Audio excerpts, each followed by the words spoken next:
Welcome back नाज़रीन। इस वक्त मेरे साथ मौजूद हैं इलेक्ट्रॉनिक मीडिया की जानी पहचानी शख्सियत हैं, सीनियर सहाफ़ी हैं, कॉलमिस्ट हैं, मोहतरम नासिर शिराजी साहब। वेलकम करते हैं प्रोग्राम में। शिराजी साहब खुश आमदीद।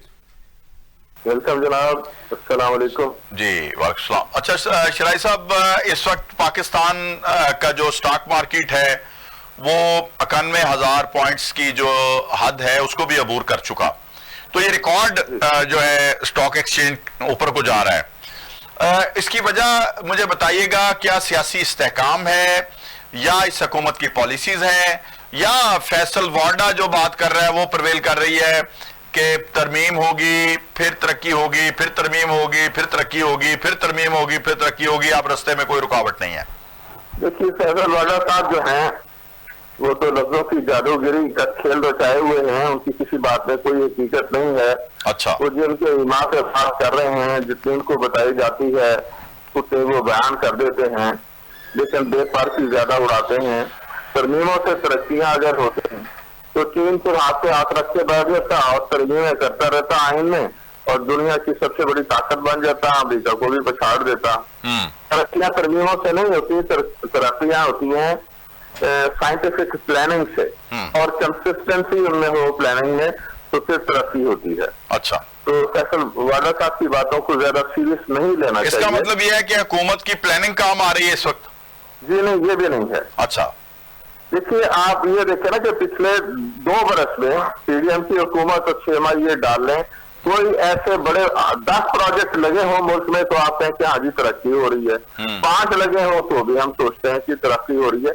ये सारी तरक्की जो है ये उसी तरह है जिस तरह शौकत अजीज के जमाने में कॉस्मेटिक तरक्की हो रही थी कि जी गाड़ियां इंपोर्ट हो रही हैं तो तरक्की हो रही है।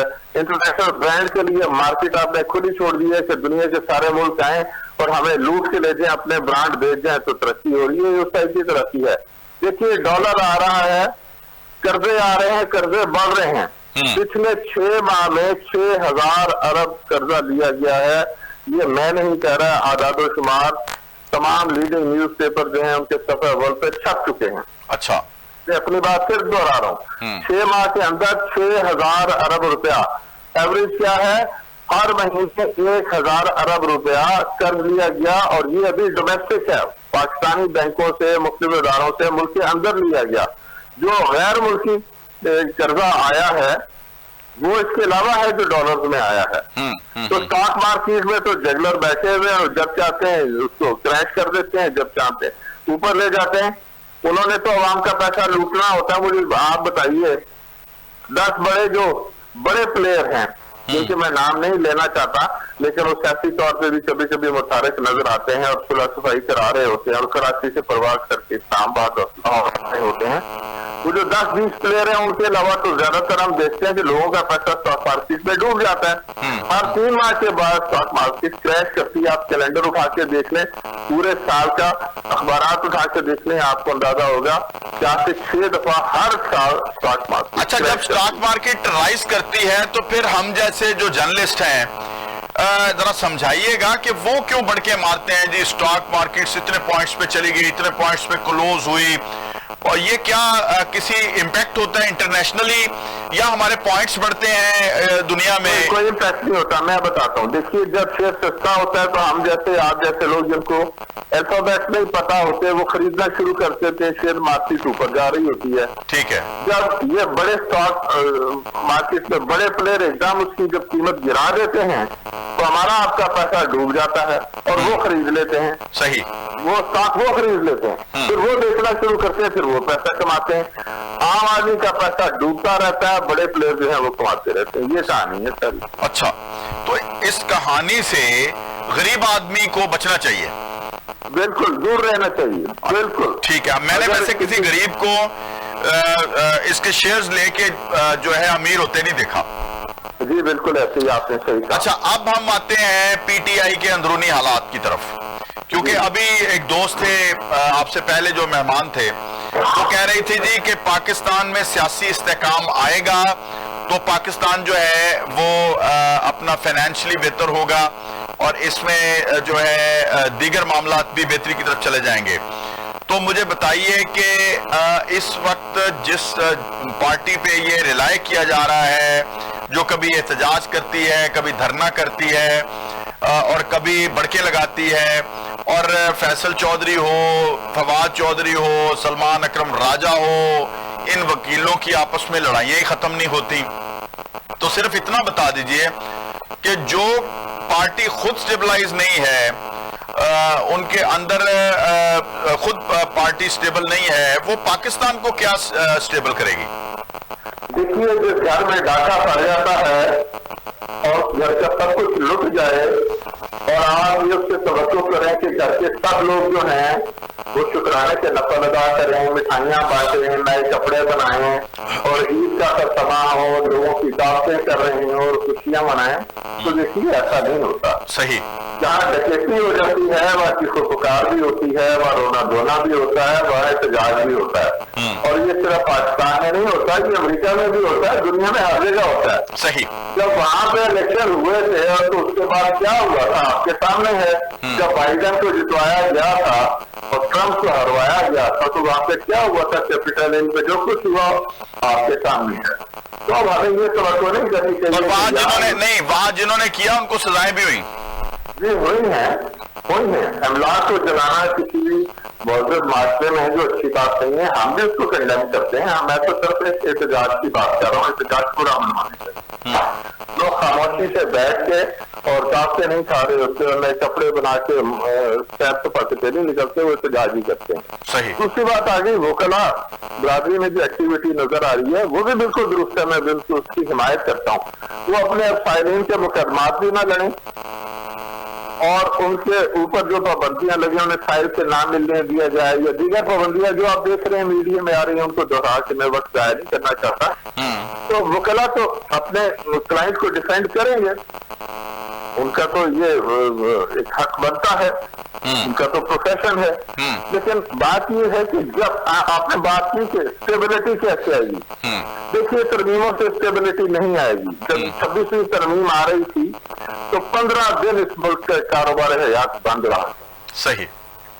लोग हाथ पे हाथ रख के बैठे थे, देखें अब क्या होता है, अब क्या होता है। अब फिर अगर नई तरमीम का ढंढोरा नहीं तो क्या सर तरक्की इससे आती है कि हमारी अदालतें आए दिन नए वजीर आजम को नाअहल करती रहें?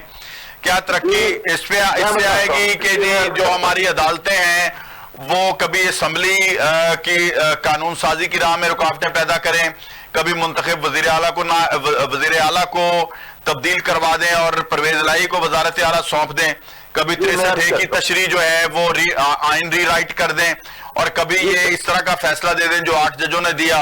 क्या इस तरह तरक्की आएगी? बिल्कुल, हाँ जी, ऐसे आएगी तरक्की। सुनिए, अब तरक्की इस तरह भी नहीं आती।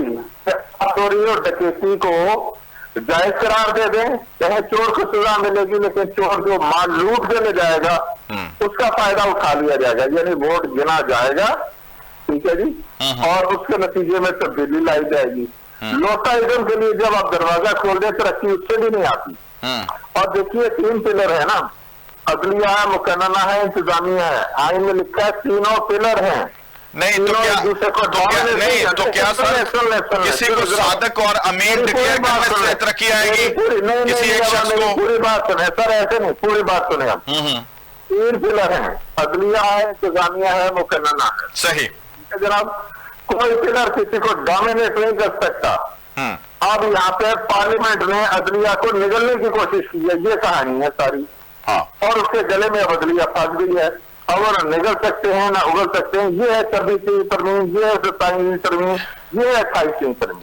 अच्छा, इन्होंने तो शायद पार्लियामेंट ने तो निगलने की कोशिश की है, तो अदलिया ने तो हमारे वजीर आजम बहुत सारे निगल लिए, यानी भुट्टो समेत करप्शन के इल्जाम में। देखिए, करप्शन के इल्जाम में अगर वज़ीर आज़म को सजा ना हो तो क्या हो? सर जुल्फ़िकार अली भुट्टो पे क्या चार्ज था? मनी ट्रेन नहीं दे सके, मनी ट्रेन दिया किसी। सर जुल्फ़िकार अली भुट्टो पे क्या चार्ज था?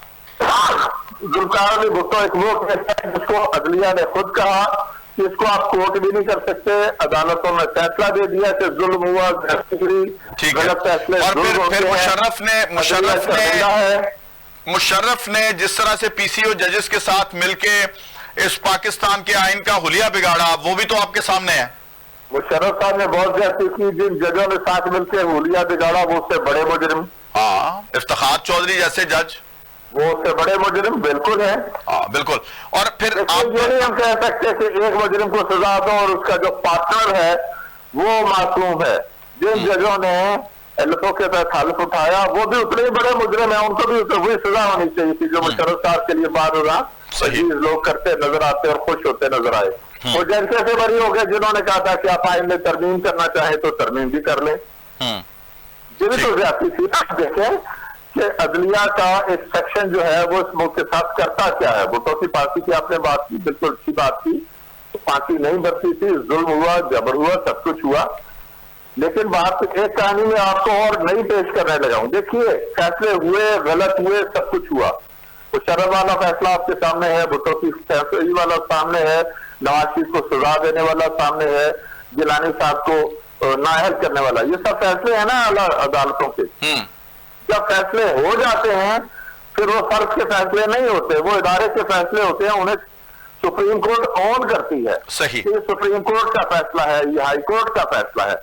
यहाँ क्या हुआ, यहाँ जजों ने फैसला दिया कि ये जो नशिस्तें हैं ये पीटीआई की हैं। इलेक्शन कमिश्नर कह रहा है मुझे समझ ही नहीं आ रही। यानी अदालत असली समझ नहीं आ रही ना कि 26वीं तरमीम में जो 26वीं तरमीम में पूरी बात नहीं 26वीं तरमीम में ये भी उन्होंने कदर लगा दी है ना अब कि जो मांगा जाएगा वही दिया जाएगा। यही नहीं कि जग मांगा जाए तो गिलासों का सेट पकड़ा दे उनको। जी जरा तरमीम से पहले के हालात पे एक नजर डाल लें। जब सुप्रीम कोर्ट के अक्सरियती जजेस ने यह फैसला कर दिया कि आपके सीटें पीटीआई को दें, ठीक है, तो आपके जो जाने वाले चीफ जस्टिस हैं जो आज मुंह दिखाने के काबिल नहीं है सारी दुनिया में, वो सांप बन के बैठे रहे फैसले पे, उन्होंने इंप्लीमेंट नहीं होने दिया। ठीक, जिन जजेस ने फैसला किया वो इल्तिजा अच्छा आप मुझे बताएं कि अब तो वो नहीं रहे, अब हो जाएगा इंप्लीमेंटेशन इसके ऊपर? आई होप हो जाएगा, आई होप हो जाएगा।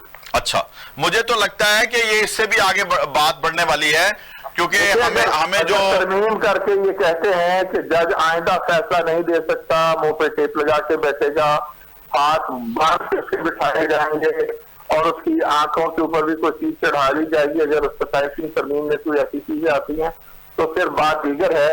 लेकिन टुडे अगर आज लार्जर बैंक, देखिए ना लार्जर बैंक लोग क्यों मानते हैं, क्लाइंट क्यों कहता है कि लार्जर बैंक, ताकि जनाब कोई इबाम ना रहे, ज्यादा से ज्यादा उसमें जज हजरात तशरीफ फरमा होते हैं और कहते हैं जी लार्जर बैंक बना दें। उसके बाद फिर आगे कहानी खत्म हो जाती है कि ना कोई अपील है ना कोई उसके बाद रिव्यू है ना कुछ है। तो भाई लार्जर बैंक इसको बना के रिव्यू कर लें। तो सर रिव्यू तो पेंडिंग है ना उसका? जी जी रिव्यू तो पेंडिंग है, लगा लें फिर रिव्यू। तो जब ये जाएगा तो ये फैसला हो जाएगा तो वो नजर आ जाएगी। अच्छा रिव्यू जो है कमिश्नर का नजर नहीं आ रहा सर, रिव्यू जो है वो आईनी अदालत को जाएगा या फिर ये जो हमारी सुप्रीम कोर्ट है उसको जाएगा? अब देखते हैं ना जी कि 26वीं तरमीम के तहत जो मेल ऑफ फाइटिंग इंटेंशन के तहत वो क्लॉज डाली गई है उसमें क्या होता है। लेकिन कहने का मतलब ये है कि 8 मौजूद जजों का अक्सरियती फैसला उस शख्स को मुतअद्दिद मरतबा कहने, याद कराने, वजाहत देने के बावजूद वो नजर ही नहीं आ रहा जिसका नाम चीफ इलेक्शन कमिश्नर है, इससे ज्यादा मेल ऑफ फाइटिंग इंटेंशन क्या। ठीक है, अब तो ये बात हो गई। दूसरी ये मुझे बताएं कि इस वक्त जो सूरत हाल बानी पीटीआई की है वो आपको किधर जाती हुई नजर आ रही है? क्योंकि 190 मिलियन पाउंड जो है वो दोबारा उस कोई हेयरिंग होगी 2 दिन बाद, तो अभी वो बुशरा बेगम की जो हाजिरी की माफी दरखास्त है वो एक्सेप्ट कर ली गई, तो फैसल चौधरी और सलमान अकरम राजा की सुलह भी करवा दी गई। तो आप जरा बताएं कि पीटीआई का ऊंट रे ऊंट तेरी कौन सी कल सीधी, जरा इस पर भी बयान कर दें। देखिए जी मुकदमा जब तक अदालतों में है मुकदमा चलते रहेंगे, अनरेस्ट मौजूद रहेगा, जिसकी हस्ती होगी वो चीखता रहेगा, जिनके हाथ में फैसले हो गए वो लुटियां डालते रहेंगे, जिनकी हुकूमत मजबूत होती रहेगी वो बड़े कंफर्टेबल रहेंगे। जब हुकूमत जा रही होगी या चली जाएगी तो फिर उनके यहाँ बैन का समा होगा। ये सारी चीजें जो है हमारी सियासी तारीख का हिस्सा है और जिनकी हुकूमत माजी में गई उनका भी हाल आपके सामने है। तो अभी तो देखें जब एक मुकदमा खत्म होके और फाइल रिलीज होके बाहर आता है और फिर दोबारा उसको गिरफ्तार करते हैं, तबाह करते हैं, 7 मुकदमात में गिरफ्तार होती हैं, औरतें भी मर्द नहीं, तो वो इंसाफ तो नहीं हो रहा होता ना, विक्टिमाइजेशन हो रही है। ठीक है। बहुत शुक्रिया शिराई साहब। यकीनन आपने तनकीदी जायजा लिया इस सब जो इकदाम उठाए जा रहे हैं, और बाज़ औकात जो है वो अगर तनकीद आती है तो उसमें अगर तस्हीह कर ली जाए आने वाले मामलात में, तो यकीनन इंसान जो है बहुत सारी कबातों से बच जाता है। बहुत सारे ममालिक जो हैं अपने आइन को यकीनन उसमें तब्दीलियां लाते हैं, लेकिन पार्लियामेंट के जरिए, पार्लियामेंट का ये हक है जो पार्लियामेंट ने किया है। अब आगे इस 27वीं तरमीम में क्या होगा, पीटीआई क्या रिएक्ट करेगी, ब्रेक के बाद बात करेंगे। मेरे साथ रहिएगा।